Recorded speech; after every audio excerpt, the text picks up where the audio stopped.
A new development tonight after a devastating fire in Schenectady. More human remains have been pulled from the rubble across the street from City Hall. This almost a week after the deadly fire and a heavy ATF presence at the scene. Tori Wells is live there now. And Tori, you had a chance to speak with the mayor today. How long could this search take? And why is information really seeming to be so slow in coming out? Well, the mayor tells me there's almost 30 ATF members working here at the scene, as well as city employees. So we know a lot of work is getting done. In fact, these are the piles of debris that are being pulled from the buildings, mostly 104 J Street. But as they're pulling all of this debris, they are sifting through all of it. As you can imagine, that's an extensive process, especially when you're dealing with two large and unstable buildings right here. The mayor told me we are likely looking at least another week of work, but he does feel this investigation is moving along at a good pace. Today, more human remains were located inside 104 J Street. More heartbreaking news for the families still looking for loved ones as crews continue to remove pieces of these apartment homes bit by bit. Obviously, it's a slow process, but it needs to be methodical to make sure we don't miss anything. It's devastating. Congressman Paul Tonko met with city employees and the ATF today, commending the city for calling the ATF in to help.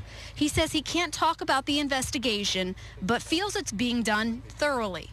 We don't know what's going to come out of this investigation, but will you be watching this to see if we need to make any changes? Whatever I can do to assist the community and the residents, and especially the families involved, we will do. This week, some families and residents told CBS 6 they want answers now. Some residents saying alarms didn't go off. We've asked for code inspection records, but haven't received them yet.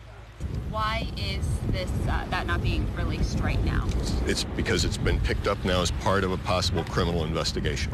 The mayor telling us today the investigation is moving at a good pace, but this is a complicated scene and process. He says the goal is to answer all the questions that the public has.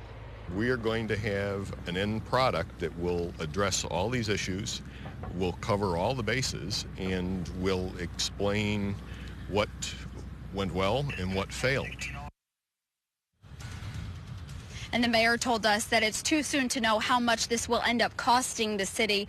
Obviously, ATF agents being paid by the federal government, but there are city employees here and there's some overtime that is being paid, the mayor told us. He also said once this scene is released, those two buildings, they will need to be demolished. An emergency bid will be put out for that. Now, on a much lighter note, not far from where I'm standing, a local business says it came in today. It found a white cat sitting outside with one blue eye, one green eye.